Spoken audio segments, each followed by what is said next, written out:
Welcome students, let's learn a new lesson, My School. But before that, let's learn something interesting about the schools in the olden days. In the olden days in our country, students used to go to their teacher's house to receive education. They lived there for a few years and completed their education.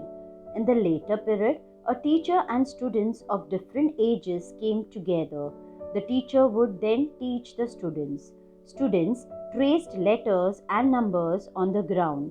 In this spirit, opportunities for girls' education were very rare.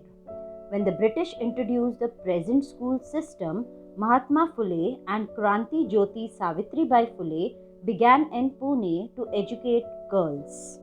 Let's understand the changes that took place in school. Earlier, schools were held in every town and village. In villages, students gathered under a large banyan tree or in a shady place, where one teacher taught students of different ages. They were taught reading, writing, and simple arithmetic. When the British came to India, they introduced the modern school system. Our people realized that there can be no progress without education. People began to come forward to send their children to school. This is how the present day schools were formed. Let's learn about a few people who have done great work in the field of schools and education. Savitribai Phule. Many people were curious to see the annual results of Savitribai Phule's school for girls. When the girl who stood first was given a prize, she said, "I don't want a prize. I want a library for the school." This girl used to study until late in the night at home. Jyotirao and Savitribai had arranged to give agricultural and technical education to the children in the school. Rabindranath Tagore. Our national anthem was written by Gurudev Rabindranath Tagore. He had started a school in Bolpur in Bengal.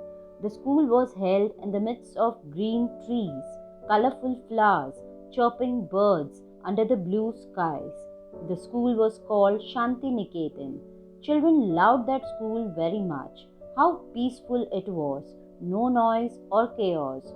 No sounds of automobiles. No clatter of horse carriages.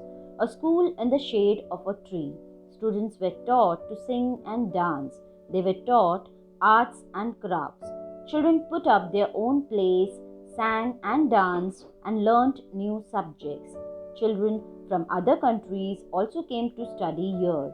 Tagore was awarded the Nobel Prize in 1913. He gave the prize money to his school. Mahatma Gandhi. Mahatma Gandhi's views about education are important. He laid stress on the dignity of labor and on learning by doing. Maulana Azad. Maulana Azad was the first education minister of independent India. He appointed the University Education Commission and the Secondary Education Commission. He also played an important part in the establishment of the University Grants Commission. He firmly believed that science and technology must be included in curriculum. The 11th of November, the date of his birth, is observed all over the country as National Education Day. Let's see, what do we learn in school? We learn many new things in school. We recite poems, sing songs, and draw pictures. We also get to play in school. We play kho-kho, kabaddi, and legim in school. We must go to school regularly. Going to school on time teaches us punctuality. In school, we learn how to keep ourselves clean. We also learn the importance of keeping the public places clean. Personal and public hygiene helps to keep us healthy. Let's understand the amenities and facilities provided by a school. A school provides library, assembly hall, computer lab, and playground. It also provides the services of the counselor, first aid, water tank for drinking water, toilets, and school bus. School discipline. We all like school.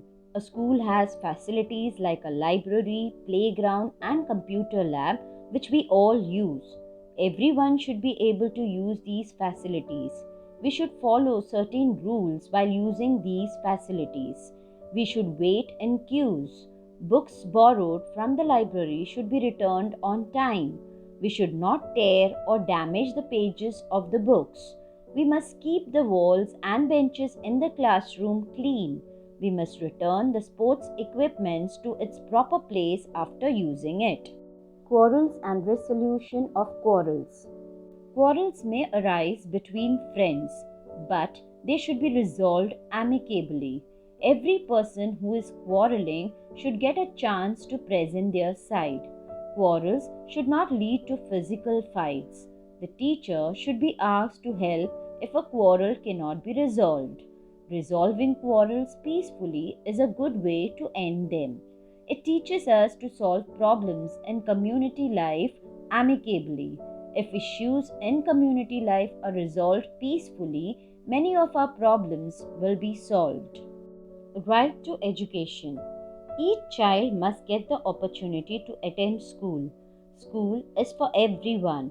We learn how to get along with others at school. We get to know a lot of people. At school, we realize that we are a part of society. Do you know there is a ban on employing children below the age of 14 years in factories, mines, and in other hazardous occupations? In 2006, the right against exploitation was expanded to include child labor. It made all kinds of child labor illegal. Always remember, each child must have the opportunity to attend school. Let's do an activity. Here are the pictures of some people who have done great work in the field of schools and education. Select any one picture and write 5 sentences. Mahatma Phule, Savitribai Phule, Maharaja Sayyaji Rao Gaikwad, Rajshri Sahu Maharaj, Pandita Ramabai, Maharishi Dondo Keshav Karve, Dr. Baba Saheb Ambedkar, Karmavir Bau Rao Patil, Dr. Punjab Rao Deshmukh. Thank you, and please like, share and subscribe.